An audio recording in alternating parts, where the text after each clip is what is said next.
Hello and welcome back. Today I want to talk to you about harm reduction as opposed to addiction model treatment, and what that means to me and why I think it's important. Harm reduction model is social justice oriented. It takes into account the experiences of non-white people, I would say, and I think the addiction model is actually rooted in capitalism. It's actually rooted in white supremacy. And so I want to talk about that a little bit from my own personal perspective and experience, and then kind of like talk about why I think this addiction model is harmful, how it's affected me, and why I think harm reduction is a better model for us to look at. So I think I want to start by talking about what they are so that you kind of understand what they are, and then we can dive into my experience and how harm reduction can be used and facilitated. Particularly nowadays, I think there's a movement towards understanding that substances, when used with a purpose, when used in some form of direction, can be healing. There's a lot of, I want to use the word hatred because that's kind of what my experience was and what it felt like for me. As a brown person growing up in the United States, I had a really difficult time.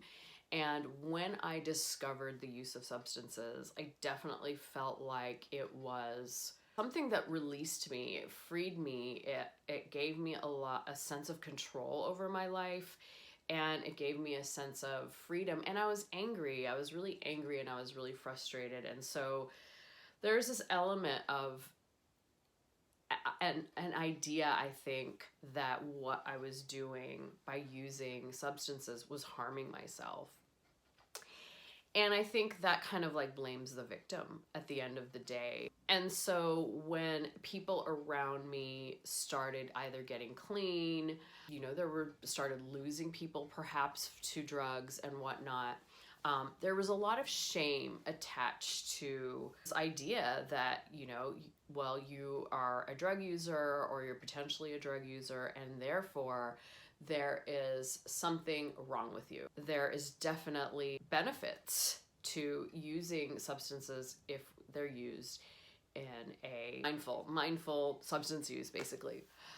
For me, my experience was extreme shaming, extreme ostracizing, and it feels very much rooted in the same system that caused me the harm that I felt empowered by when I started using drugs, substances, to make myself feel better.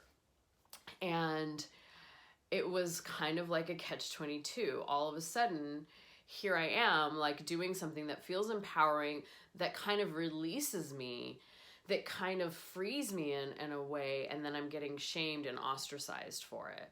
And so to me, that addiction model, which is rooted in abstinence, it's abstinence based, is to me also rooted in that white supremacy, deep racism. It's shaming, it's harmful, it's dangerous, it's toxic, and the needle constantly moves, right? Because now we're in a place where, people are using substances, and it can be very freeing for people. It can be used with a therapist, as opposed to, I think that like a lot of indigenous and, non-white cultures have been using medicine therapy for such a long time, or herbals, medicinals, things like this. Yes, it's more focused on psychedelics. However, I think that it's important to recognize that this shaming of drug use, even if it's self-medicated, is rooted in systemic injustice and is rooted in oppression. And when you start to peel it back, it really kind of makes me angry, to be totally honest. And I think harm reduction, on the other hand, and I've done another video on harm reduction, and I'll link to it here. Harm reduction is all about supporting the person in their individual journey. There's not this like one size fits all. It's got to be abstinence. It's got to be no drugs policy. That is, I think, not only is it completely shaming, but it's like one extreme, right? And so we're not really acknowledging that there's a gray area. And I think today, with the shift towards psychedelics, you know, psychedelic treatment, psychedelic assisted therapies and things like that, we are moving in that direction. I do want to say that abstinence is important for some people, and that's part of harm reduction too. I'm not saying that abstinence doesn't count or abstinence around substances is not valid. It's valid. It's just one element of harm reduction as opposed to the one and only. So harm reduction looks at the individual. It might encourage a titrating down of substances if the substance use is problematic. It might include abstinence.